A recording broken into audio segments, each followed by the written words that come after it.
My name is Steve Fleming. I'm a Professor of Cognitive Neuroscience and run a lab studying consciousness and metacognition.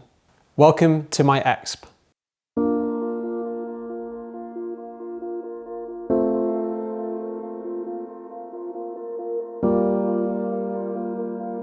Lovely experiments have been done in babies as young as 6 months old, showing that when they are moving their eyes to see targets on a screen, if that target doesn't appear because they've moved their eyes in the wrong direction, then you get a brain signature that is associated with making errors in adults. And so we think that that is showing the first signs of intact circuits for self-monitoring in the babies quite early in life. Now, there's a disconnect there between the emergence of those initial signs of self-monitoring and when young children gain the capacity to explicitly self-reflect, which comes along a bit later in life, around the age of 4 or 5.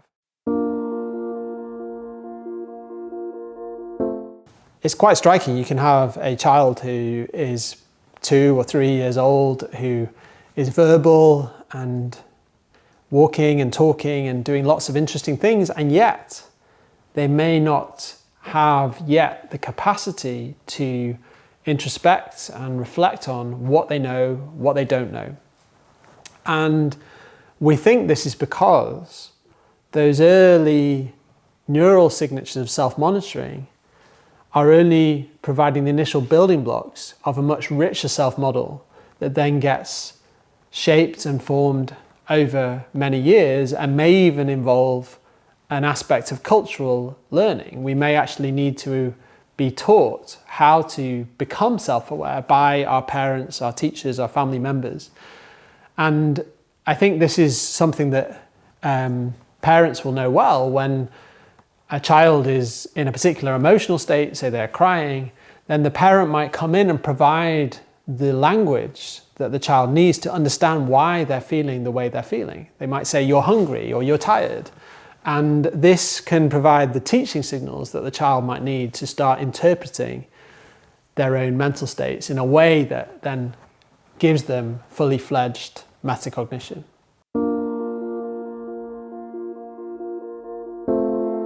There have been ingenious tests developed to track metacognition in animals, and these involve developing non-verbal analogues of human metacognition tests. So in a human metacognition test, we might ask someone to rate how confident they feel in making a particular judgment, or to recognize when they've made an error on a particular task.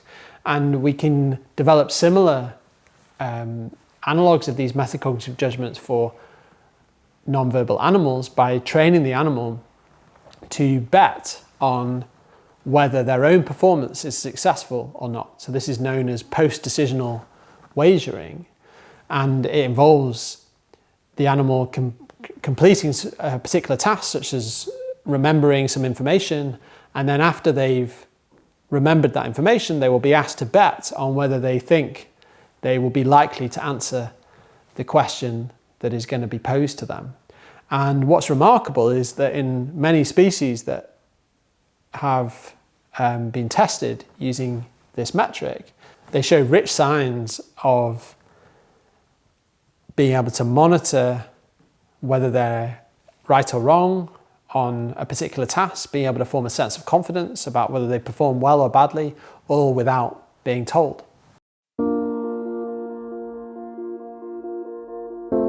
So one of the early experiments in the animal metacognition literature was carried out by J. David Smith with a dolphin called Natua.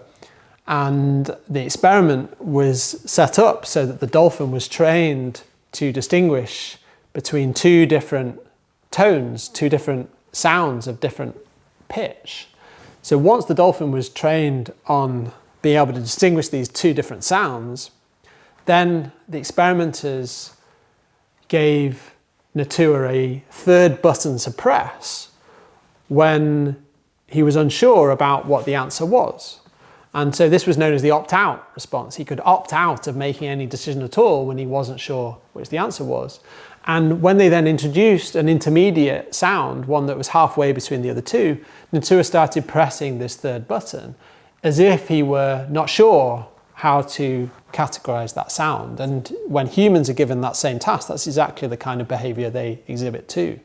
And so one inference then is that the reason that the animals, that Natura is using that third button is that they are recognizing a lack of knowledge. They're recognizing that they don't know the answer, and they're acting on this feeling of uncertainty or low confidence in their understanding of the task to opt out of the decision. And that's one behavioral measure we can use to start getting evidence about metacognition in other animals.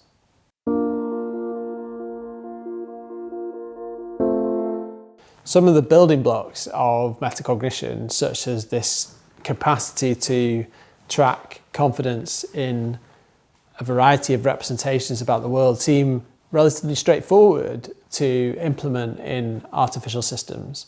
Large language models like ChatGPT predicts the next word in a sequence, and along with that prediction comes a range of probabilities about which word will be most appropriate. So in one sense, baked into the architecture of these models is a sense of confidence in whether their answer is correct or not. And a variety of researchers have probed whether those confidence estimates that are internal to the system indeed reflect something about the probability of that answer being correct. And at least for simple questions, the newer versions of ChatGPT and related systems are well calibrated. They have good metacognition about whether they know or do not know the answer.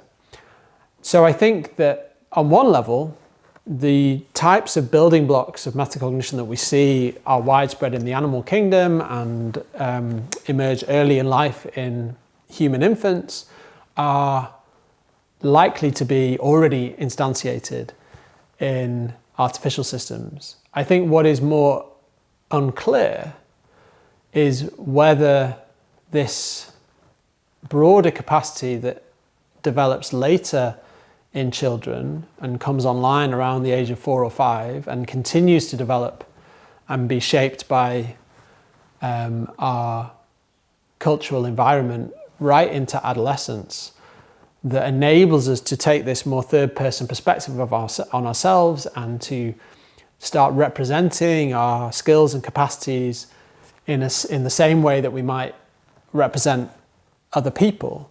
So I think this broader aspect of human metacognition, this late developing aspect, whether this is being captured by current AI systems is still very much an open question.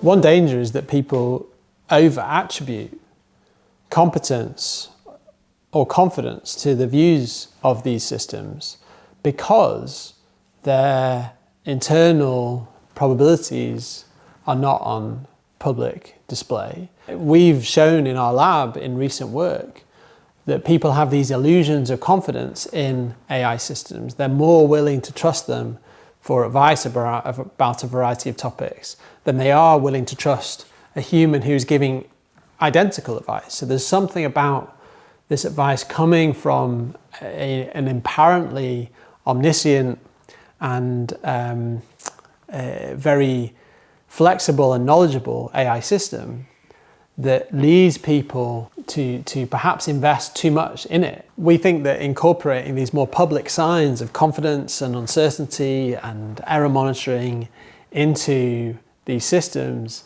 is going to be important to ensure that people appropriately calibrate their interactions with these systems and appropriately incorporate what they're being told into their own worldview.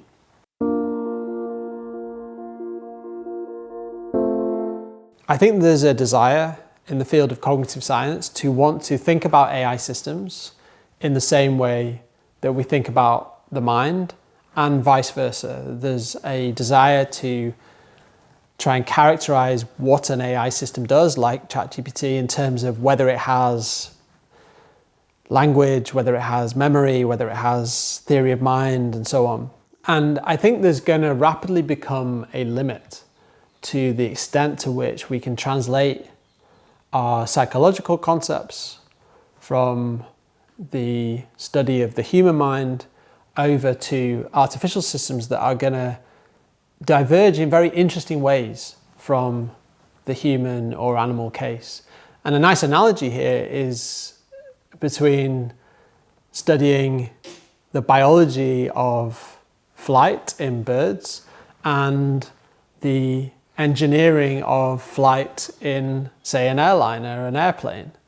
They both achieve flight, they both achieve the capacity of flying, but they do so in very different ways. And it would be somewhat odd to say, is the plane flying in the same way as the bird is flying? Okay, the aerodynamics might be somewhat similar, but there's going to be a limit to the level at which it makes sense to pursue a deep explanation of the systems involved in flying in the two cases. And I think there's going to be something similar that limits us in forming deep analogies between the human mind and the minds of artificial systems. I think the minds of artificial systems will be real minds in the sense that we interact with them as if they have minds, but they won't be minds in the same sense as we're used to interacting with in the human case.